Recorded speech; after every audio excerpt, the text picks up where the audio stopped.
You're about to enter another dimension, one of 4G and NFC. Where neighborhoods are sealed under layers of copper and glass. You're about to enter a phone. Hey there, welcome back. I'm Nat, And I'm Lo. and this is our 20% project, where we go find out about different Google stuff that we're curious about. And in this episode, we're taking apart a phone to learn what's inside of it and how that stuff actually works with our friend Dan. Dan works on the Android team, and his real job is helping developers make gaming apps. But in his spare time, he likes taking apart hardware. You're a pro at teaching, and then... I'm an amateur at breaking things. Okay. and taking things apart. All right, let's start taking apart this Nexus 5.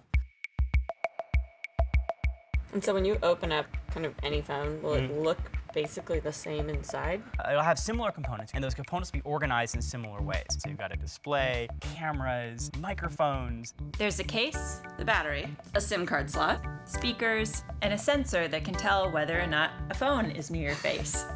This is the gyro and the accelerometer. They're both sensors that are useful for playing video games and fitness apps because they can tell your phone's movement. There's a motherboard, which is the main printed circuit board and does a lot of different stuff. A lot of phones also have daughter boards, which are an extension of the motherboard and can be all different shapes and sizes. Then there's also the fatherboard. Is there a fatherboard? No, I just made that one up. Testing you. Almost every useful component you would see on the phone is actually on this board. It looks like there's little neighborhoods on the board. Like this is separated. There that's are. a little It's separated. like suburbia. So Absolutely. yeah, it's like And- looking out from a plane window and seeing, like these little separate areas. Of course. So are they actually separated? They are actual neighborhoods. That's a great way of describing it, actually. And you can see both sides of the boards have different neighborhoods. For something like Project Aura that has all the different Right. components that you just slot into your phone, is Right. that like making one of those little neighborhoods just independent? Absolutely. That's exactly what if you look at this, you can already see kind of like what Project Aura is trying to do. So one thing we aren't able to take apart is this front display, and that's because this is all glued together. But Dan explained that if we were able to take it apart, there'd be all these different layers of glass and insulating material and protective coating. And sandwiched between those layers are two very important layers made up of these super thin copper wires, actually thinner than a human hair. There's a layer of wires that are horizontal and carry an electric current, and they're called the driving lines layer. And then there's the layer of lines that are vertical that are called the sensing line layers. And together, they form a grid.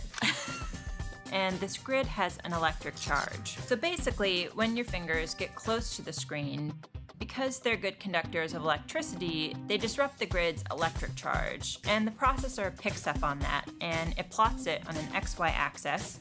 So it can figure out exactly where you're touching it and can then route that information wherever it needs to go. A phone is a really sophisticated computer combined with an enormous number of radios. Not like the radio that you listen to in your car, but like a two-way radio. Like walkie-talkies. So your phone can transmit data or it can receive it. So your phone has a cell phone radio, and that communicates with a cell tower whenever you're making a call. Then it's got a Wi-Fi radio. And that's good for downloading big files or streaming video, and actually uses less battery because it has less distance to go. It has a Bluetooth radio for connecting to maybe speakers in your living room. And if you've ever tapped your phone to pay, that's going to be using your NFC radio.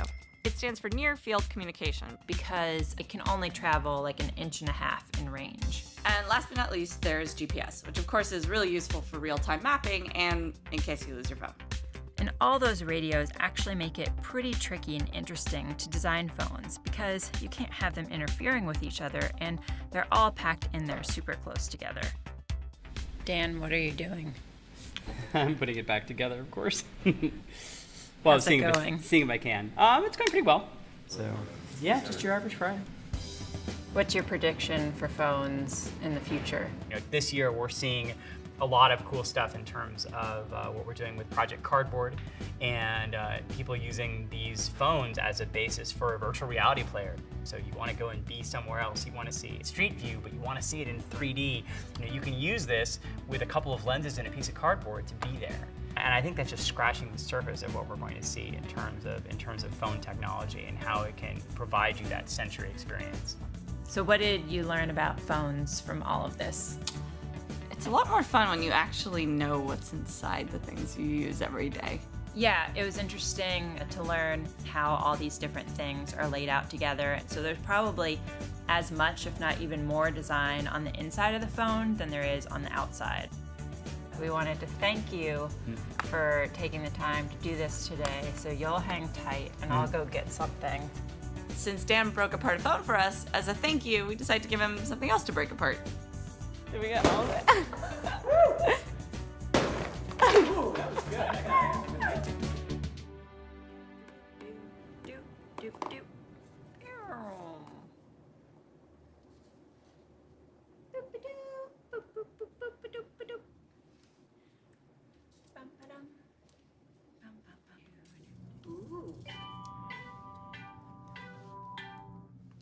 Hey, Lo.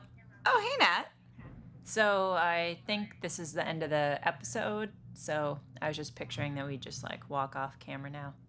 Oh, well, I'm glad you called me and told me, because I don't know how else I would have found out. All right. So see ya. Okay, bye.